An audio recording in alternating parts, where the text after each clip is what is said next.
오늘 우리에게 주시는 하나님의 말씀은 열왕기하 6장 13절에서 17절까지의 말씀입니다.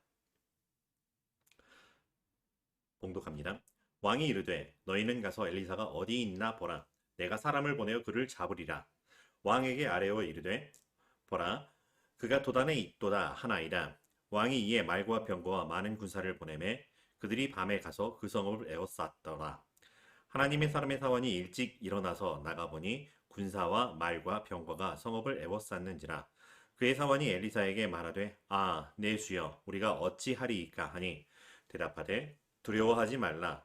우리와 함께한 자가 그들과 함께한 자보다 많으니라 하고 기도하여 이르되 여호와여 원하건대 그의 눈을 열어서 보게 하옵소서 하니 여호와께서 그 청년의 눈을 여심해 그가 보니 불말과 불병거가 산에 가득하여 엘리사를 둘렀더라. 아멘. 오늘 말씀의 제목은 하나님의 구원을 이미 본 사람입니다. 이렇게 인사드립니다. 안녕하십니까? 혹은 안녕들 하십니까? 라고 합니다. 2013년도 고려대학교에 대자보가 하나 붙어 있었는데 그 대자보의 제목이 이것이었죠. 안녕들 하십니까? 하수상한 시절에 어찌 모두들 안녕하신지 모르겠습니다. 다시 묻고 싶습니다. 안녕하시냐고요? 마지막으로 묻고 싶습니다. 모두들 안녕하십니까? 설문이의 이 수상한 시절에 대한 이런 인사의 이야기였었고 그때 조금 사회적으로 반향을 일으켰던 인사이기도 합니다. 사랑하고 축복하고 반갑고 고마운 바로 이 하나님의 자녀, 예수님의 친구들 그리고 더 잘 돕는 사람들의 이 예배 공동체가 정말로 안녕하기를 간절히 바라봅니다. 지나온 우리의 삶이 안녕하였고 또 앞으로 살아가야 할 우리의 삶이 안녕하기를 간절히 바라보는 마음입니다. 그래서 주의 사랑으로 사랑하고 주의 이름으로 축복하고 주 안에서의 만남이 깊어져 가고 그래서 그럴수록 모든 것이 더 감사해지는 우리 삶이 되기를 간절히 바라봅니다. 오늘 말씀 가운데 여러 사람들이 등장을 합니다. 아람 왕도, 아람의 이 신복들도 그리고 여러 군사들도 나오고요. 그리고 엘리사와 사환도 나오고 있습니다. 오늘 말씀에 등장한 이 사람들 안녕하였을까요? 만약에 이분들에게 안녕들 하십니까? 라고 하면 뭐라고 대답을 하게 될까요? 지금 이스라엘을 괴롭히고 있는 세력은 아람입니다. 오늘 말씀에 읽지 않았지만 8절에 보면은 8절에 보면 이런 이야기가 나옵니다. 그때 아람 왕이 이스라엘과 더불어 싸우며 라고 하는 거죠. 이스라엘을 힘이 있어서 괴롭히는 아람이나 혹은 힘이 없어서 아람에게 괴롭힘을 당하는 이스라엘이나 평안하였느냐 혹은 안녕하십니까 라고 한다면 안녕하였을까? 근데 사실 오늘 말씀의 맥락을 살펴보면 그렇게 안녕하지 않은 것 같습니다. 둘 다 모두 마찬가지죠. 이 아람 왕이 이스라엘을 괴롭히는 전략을 조금 바꾸었습니다. 마치 게릴라 작전을 하듯 여기저기 숨어 있다가 우악하고 달려드는 이런 상황인 거죠. 그런데 그럴 때마다 기가 막히게 이스라엘 군대가 미리 그곳에 가 있어서 아람의 군대들을 대비하고 있었다라고 하는 거죠. 작전이 매번 실패합니다.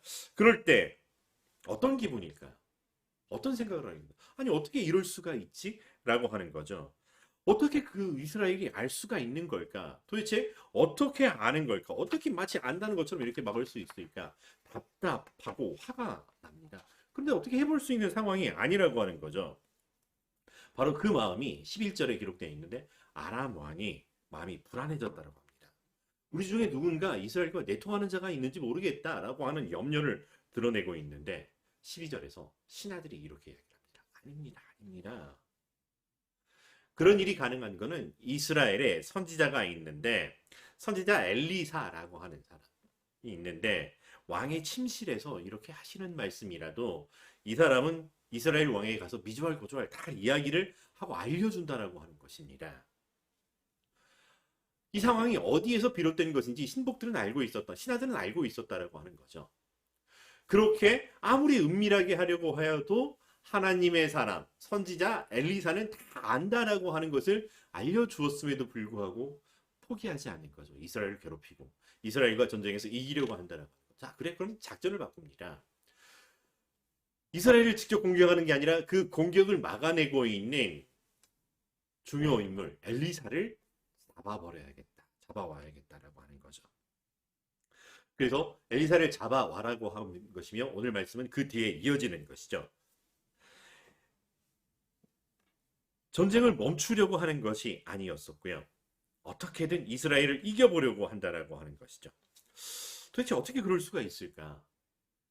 이스라엘이 그렇게 우습고 만만했던 것일까요? 아니면 아람 왕은 자신의 군대의 강력한 힘을 믿고 있었던 것이었을까요? 어쨌든 모든 문제의 근원이라고 하는 아람 입장에 섰을 때 모든 문제의 근원이라고 할 수 있는 이 엘리사를 없애버려야겠다라고 엘리사가 있는 성을 에워쌀 만한 군대를 보냅니다.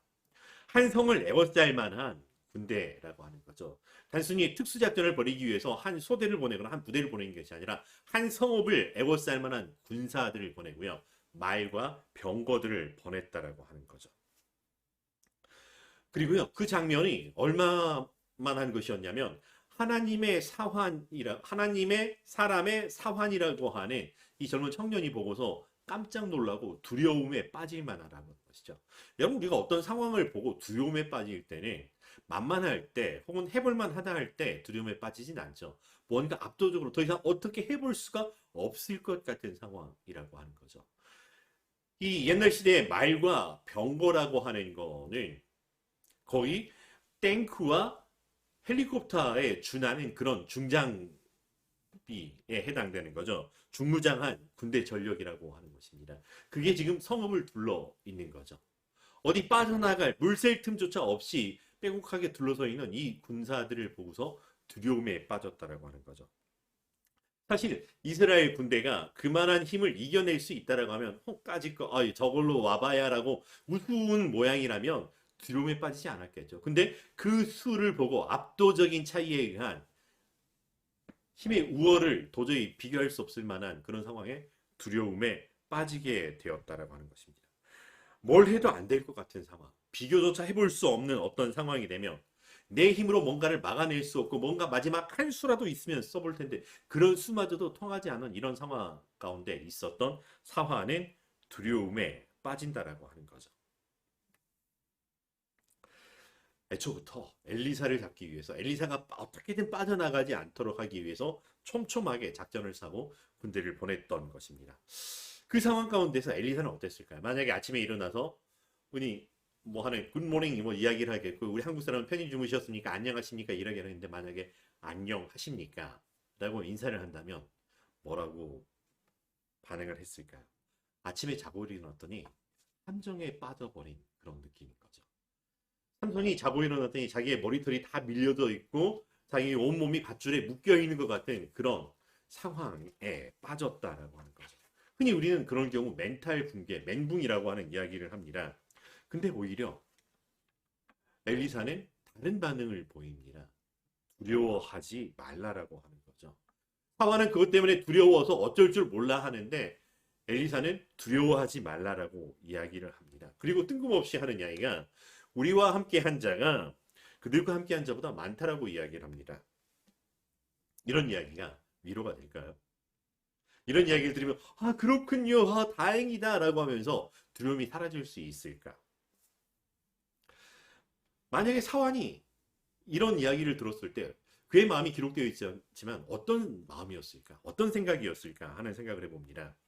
현실적으로 내 눈앞에 보이는 수많은 군사들, 저 힘찬 말과 저 최첨단의 병기인 병거들 어떻게 해야 될까요? 그냥 단순히 전시해 놓은 것도 아니고요. 그냥 위협용으로 가져온 것도 아니고요. 정말로 우리를 쳐서 무찔러서 내 생명을 빼앗으려고 엘리사를 사로잡으려고 왔다라고 하는 거죠. 저 거대한 힘이, 저 강력한 군대의 힘이 물밀듯 들어온다면 할 수 있는 게 아무것도 없다라고 하는 거죠. 그런데 눈에 보이는 저 뻔한 현실을 부정할 수 있을까요? 무시할 수 있을까요? 아닌 것처럼 상관없이 살아갈 수 있는 걸까? 도대체 엘리사의 눈에는 저게 안 보이는 걸까? 아무리 신앙이 좋다라고 하지만 그렇게 이야기를 할 수 있는 걸까? 상황도 봐가면서 해야 되는 것이고 믿음도 정도껏 이렇게 이야기를 해야지 이 경우를 넘어가는 것 같지 않을까? 이 사환이 그랬다는 게 아니라 만약에 제가 사환이었다면 그런 생각을 하지 않았을까 하는 그런 마음이기도 합니다. 과연 엘리사의 이야기를 들었을 때 두려워하지 말라. 우리와 함께한 자의 숫자가 저들이 함께한 숫자보다 더 많다라고 하는 것이 위로가 될까? 그 말씀에 정말로 아멘 할 수 있을까? 주여 그러하외다라고 할 수 있을까? 아니면 아이고 참이라고 도망가고 싶은 마음일 것 같은데 도망갈 수도 없는 그런 상황이라고 하는 거죠. 어쩌면 엘리사가 원망스러울 수도 있을 것 같습니다. 하나님의 사람이라서 같이 함께 머무르면서 그 신앙의 본을 받고 싶었었는데 이런 상황까지 이루고 싶진 않았던 거죠. 내 생명이 경각에 달리게 되고 죽을 수도 있겠다라고 하는 거. 모난 돌 옆에 있다가 정을 맞는 꼴이라고 할까요? 참 뭐라고 말할 수 없는. 아마 제가 사환이었다면 엘리사님 제발 기도 좀 어떻게 해보세요. 하나님께 좀 여쭤봐 주세요라고 조르고 졸랐을 것 같습니다. 그 마음을 알았을까요? 엘리사는 기도를 합니다. 어떻게 기도했냐면 여호와여 원하건대 그의 눈을 열어서 보게 하옵소서라고 이야기합니다.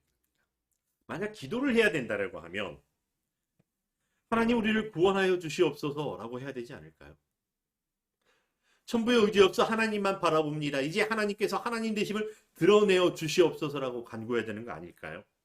우리를 불쌍히 여겨 주시옵소서.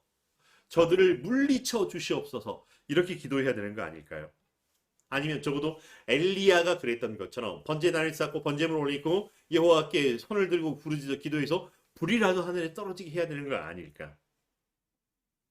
간절히 기도해야 될 상황일 것 같은데 기도를 하기는 합니다. 그런데 전혀 상황과 맞지 않은 기도를 하는 것 같습니다.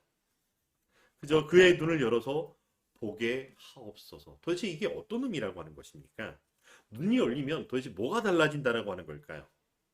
그냥 눈을 열어서 본다라고 하는 게 도대체 얼마나 중요한 일이기에 정말로 이 풍전등화와 같은 이 상황에 정말로 위급한 상황 가운데 그저 눈을 열어달라, 그저 보게 해달라라고 하는 걸까?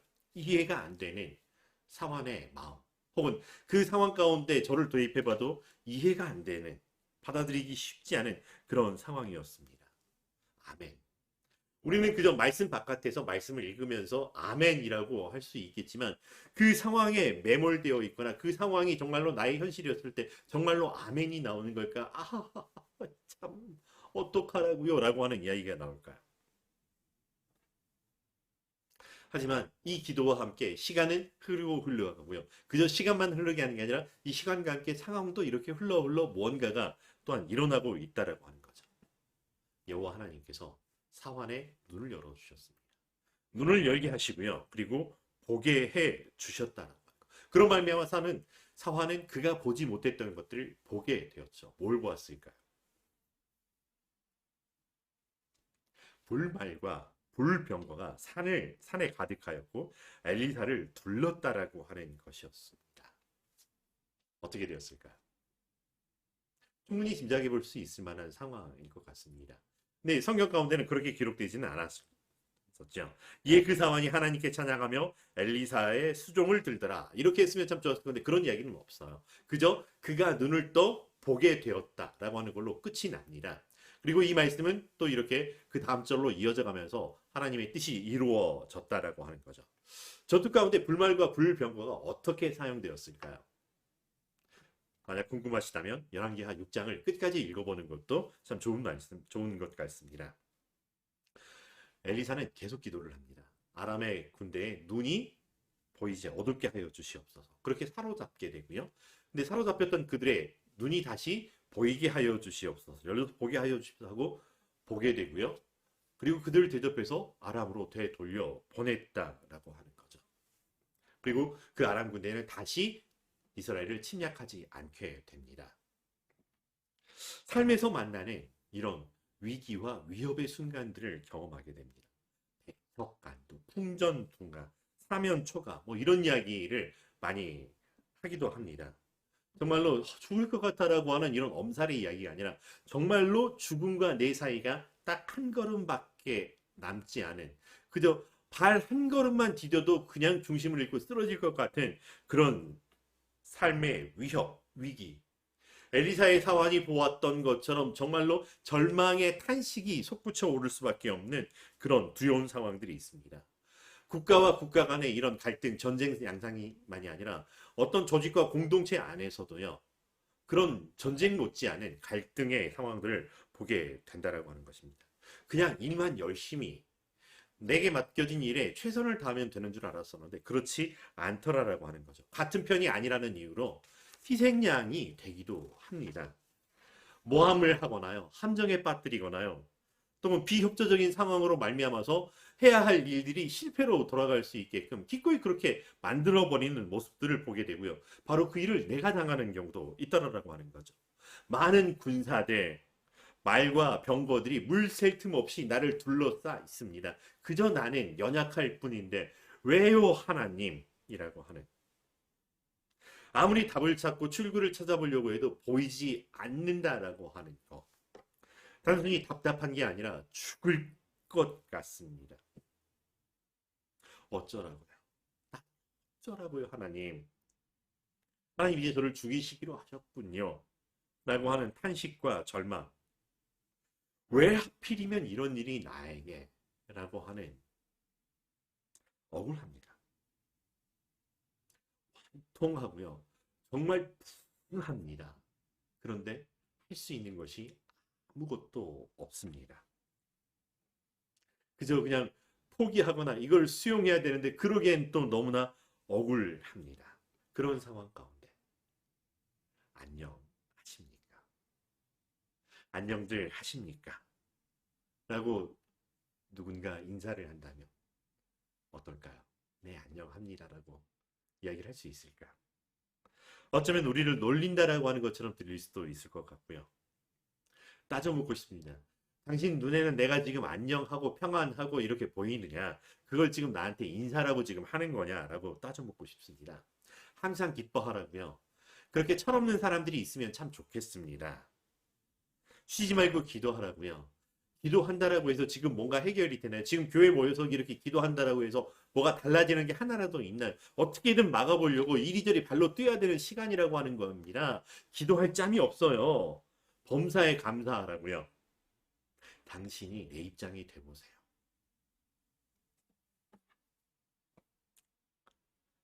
교회 안에 있으니까 화치 이 온실 속에 있는 화초처럼 이런 어려움을 몰라서 최적의 환경 속에만 있었기 때문에 그런 이야기를 하실 수 있으실 거예요. 라고 혹시 이야기를 하게 될까요? 아무것도 두려워 말라. 만약 이분들에게 위로의 노래를 들려드린다면 찬양을 들으면 아무것도 두려워 말라. 주 너의 하나님이 지켜주시니. 이 찬양 우리 참 잘 부르고요.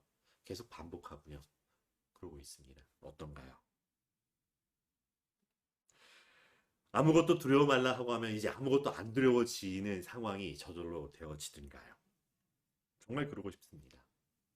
그런데 아무리 기도하고 아무리 찬양을 하더라도 내 눈앞에 보이는 것이 하나도 달라지지 않습니다. 여전히 무너지는 담벼락 아래 있는 것 같은 두려움이 있습니다. 나를 박살내려고 달려드는 그 적들의 이 몰려드는 그 두려움이 있다라고 하는 것입니다. 사자굴 속에서, 풀무불 속에서, 혹은 사나운 물결이 내게 밀려치는, 혹은 산사태가 일어나는 것 같고 쓰나미가 밀려오는 것 같은데 그 앞에 아무것도 할 수 없이 그냥 그저 홀로 서 있을 뿐입니다. 어떻게 해야 되나요? 사실 이런 상황 가운데서 우리 신앙의 선배들이 했던 죽으면 죽으리라라고 하는 그 고백이 얼마나 쉽지 않은 고백인지, 얼마나 위대한 믿음의 고백이었는지를 알게 되는 우리의 삶입니다. 어떻게 해야 될까요? 오늘 말씀 가운데 비포 애프터로 살펴본다면 기도 이전과 기도 이후의 삶이 보인다는 거죠. 그럼 우리 기도하는 걸까요? 맞습니다. 기도하는 건 맞습니다. 그런데 무턱대고 무조건 기도해라라고 하는 것이 아닙니다. 기도를 해야 된다는 건 맞지만 어떻게 기도를 해야 할까라고 하는 것도 여전히 우리에게 남아있는 문제이기도 합니다. 엘리사가 간구합니다. 그죠? 그의 눈을 열어서 보게 하옵소서 라고 이야기를 합니다. 그 말인즉슨 엘리사는 지금 그의 사환이 보지 못하는 것을 보고 있어서, 혹은 눈을 뜨고 보아야 할 것을 보여주고 싶었던 이런 상황을 보고 있었다라고 하는 것이겠죠. 엘리사가 무엇을 보고 있었을까라고 하는 것입니다.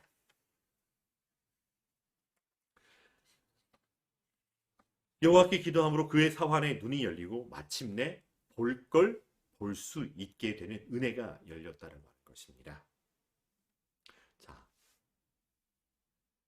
그래서 불말과 불병거가 얼마나 많은지, 얼마나 강력한 군대가 있는지 우리는 사실 보아야 알 수 있고요. 보아야 안심할 수 있고요. 그런 상황들이라고 하는 거죠. 아무리 이 문제 네가 맞았어라고 이야기를 해도 정답을 확인해 보지 않고서는 맞았다라고 이야기를 확신을 하지 못하는 불안한 우리의 마음이기도 합니다.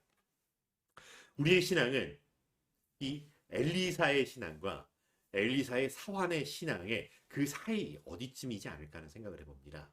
보아야 할 걸 미리 보고 알고 있는 엘리사. 그러나 보아야 할 걸 아직도 보지 못하고 있는 그의 사환의 신앙이라고 하는 거죠. 우리는 어디에 있을까요? 어디에 있어야 하는 걸까요? 이미 하나님의 선하시고 기뻐하시고 온전하신 뜻이 무엇인지 분별하고 알고 보았고, 그래서 그러한 삶을 누리고 있다면 지극히 참 감사합니다. 엘리사가 가졌던 그 신앙, 그 믿음이 오히려 예수 그리스도를 알고 있고 예수 그리스도 하나님 우리 안에서 더 풍성하게 누려질 수도 있습니다. 그런 신앙이 이미 이루어졌다면 참 감사하죠. 그런데 아직 아니라 할지라도 누군가의 기도와 혹은 우리 스스로의 기도를 통해서 하나님이 우리의 눈을 열어 보게 해주시는 것을 볼 수 있다면 그것도 감사라고 하는 거죠. 근데 아직도 기도도 하지 못하고 누군가 기도해 줄 사람도 없고 보이는 건 아무것도 없는 깜깜절벽 같은 이런 상황들 속에 있다면 어떻게 해야 될까요? 그래도 감사할 수 있기를 간절히 바라봅니다. 왜요? 누군가 우리를 위해, 나를 위해 기도하고 있다라고 하는 것 때문입니다. 성령이 말할 수 없는 탄식으로 우리를 위하여 기도하고 계신다라고 하는 것이죠. 아무도 나를 위해 기도하지 않아요. 아무도 나를 돌아보지 않아요. 아니요. 하나님께서, 성령님께서, 예수 그리스도께서 나를 위하여 나를 바라보시고 나를 위하여 십자가에 지셨고 나와 함께 계신다라고 하는 것은 내 믿음의 여부와 상관없이 내가 보았든 보지 못했든 내 상황에 펼쳐져 있다라고 하는 것입니다. 다만 엘리사의 상황은 엘리사의 기도를 통해서 여호와께서 눈을 열어주어 보여주었기 때문에 아 그렇구나라고 하는 이제 믿음의 자리로 돌아갈 수 있었죠. 의심 많은 도마는 믿어야 만져보아야 넣어봐야 알겠다 했을 때 만져보고 넣어보아라. 너는 나를 보고서야 믿느냐. 보지 못하고 믿는 자가 복되도다 라고 하셨던 것처럼 우리는 이미 신앙의 모든 은혜와 사건, 성경에 기록된 사건들이 과거의 이야기이기 때문에 이걸 다시 경험해 보지 못하고 있는 상황입니다. 그런데 그럼에도 불구하고 그 과거의 일들이 지금 여기 나에게 이루어지는 일로서 믿음의 눈으로 바라보고 있는 우리의 신앙이 있다는 거죠. 아브라함의 하나님, 이삭의 하나님, 야곱의 하나님이라고 하는 이 고백이 그때 그 시절로 끝나는 것이 아니라 그때에도 함께 해주셨던 하나님이 지금 여기 다윗에게도, 지금 여기 솔로몬에도, 지금 여기 엘리사에게도 함께 하시는 하나님이라고 하는 것을 그 시대 매 순간순간 살아가는 사람들에게 현재 진행형의 하나님을 만나게 되었다라고 하는 것입니다.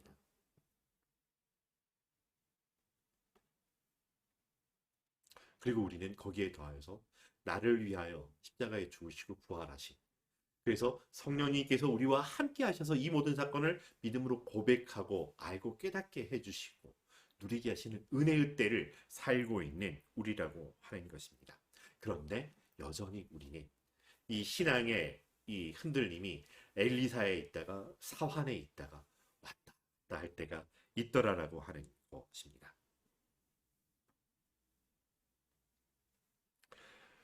보았다고 하는 것이죠. 혹은 보지 못하였다라고 하는 것이든 어느 상황에 있든지 중요한 것은 그럼에도 불구하고 하나님이 나의 하나님이시라고 하는 것. 이것을 고백할 수 있게 되기를 바랍니다. 여전히 우리의 삶은 우리가 아무리 기도를 하고 예배를 드렸고 다음 상황으로 넘어간다 할지라도 우리 눈앞에 보이는 이것들이 달라지진 않아. 갑자기 없어져 버리고 갑자기 막혔던 도로가 뻥 뚫리는 이런 놀라운 은혜가 일어나는 것이 아니라라고 하는 것. 다만 하나님의 말씀을 듣고 하나님께 기도하였더니 성령님께서 우리와 함께 하시면서 우리를 조명하여 주시고 우리의 눈을 떠 보게 해주시는 것이 하나님이 우리와 함께 하신다라고 하는 것입니다. 이걸 어떻게 풀어가실지 하나님이 선하시고 기뻐하신 뜻대로 이루어질 거라고 하는 것입니다. 다만 그 전에 보지 못하여 어찌할꼬 두려워했던 상황이지만 그러나 그 두려움을 무시하라는 것이 아니라 그 상황을 지으신 이가 하나님이시라고 하는 것. 그 상황 가운데 그럼에도 불구하고 나와 함께 하시는 이가 하나님이시라고 하는 것. 그 상황을 통하여서 영광을 받으실 이가 우리 하나님이시라고 하는 것. 나를 위하여 나와 함께 계시고 나를 찾아주셨고 내 기도의 귀를 기울여 주시는 하나님이 지금 불말과 불병거뿐만이 아니라 주의 지팡이와 막대기로 나를 안위하시나이다 라고 하는 그 신앙의 믿음의 선배들의 고백이 오늘 우리의 고백이 되었다는 것. 주여 그러하외다. 아멘. 옛날에도 아멘이었고요. 지금도 아멘이고요. 혹은 우리가 만나게 될 미래 속에서 그 모든 일도 이미 다 아멘으로 이루어 주셨다라고 하는 것입니다. 여러분은 지금 뭘 보고 있는 걸까요? 보이는 것을 더 분명하고 더 자세히 들여다보시기를 바랍니다. 그러나 눈에 보이지 않는 것, 그것도 있다라고 하는 것을 우리 함께 고백하기를 바랍니다. 이 모든 것 하나님께로부터 말미암은 것입니다. 하나님이 우리의 하나님이십니다. 어떤 상황, 어떤 사연에 있든지 간에 그럼에도 불구하고 하나님이십니다라고 하는 이 믿음의 고백, 내 안에 예수 그리스도와 하나가 되어 나는 십자가의 길을 걷겠습니다라고 하는 우리의 작은 결심, 결단, 선택이 만들어낸 작은 한 걸음이 바로 그 순종을 통하여 하나님의 하나님 되심으로 드러나게 되실 것이라고 하는 것. 이거는 누구를 향하여도 누구와도 함께 마찬가지라고 하는 것. 하나님을 찬송하는 우리의 삶. 비록 보았든 혹은 보지 못하였든 그러나 하나님, 보았어도 하나님, 보지 못하였어도 하나님이 우리와 함께 하십니다라고 하는 이 작은 믿음들을 경험해 나가면서 하나님의 놀라운 나라의 삶을 만들어가는 더 잘 돕는 사람들의 귀한 한 주간 되시기를 주의 이름으로 축원합니다. 기도하겠습니다. 사랑과 은혜가 충만하신 여호와 하나님 감사합니다. 우리가 무엇이간데 우리를 찾아와 주셔서 우리의 하나님이 되어 주시고 아직 우리는 우리의 어리석음으로 말미암아 죄에 사로잡혀 있는 삶으로 말미암아 보아야 할 것 보지 못하고 욕심에 이끌려 보고 싶은 대로 보는 삶에 놓여 있었지만 예수 그리스도의 은혜로 말미암아 보아야 할 것을 보게 해주시는 은혜 감사합니다. 하나님, 나의 하나님이신 것을 말씀하여 주시고 들려주셨사오니 이 약속의 말씀을 붙들고 한 걸음 한 걸음 하나님과 함께 살아가는 우리 되게 하여 주시옵소서. 하나님을 마주보고 있든 하나님께 뒤돌아 있든 하나님 생각보다 더 가까이 내 곁에 나와 함께 계시는 하나님이라고 하는 찬송을 우리가 우리 삶에서 만들어내게 하여 주시옵시고 우리의 삶이 세상을 향한 위로가 되게 하여 주시옵소서. 예수님의 이름으로 기도합니다.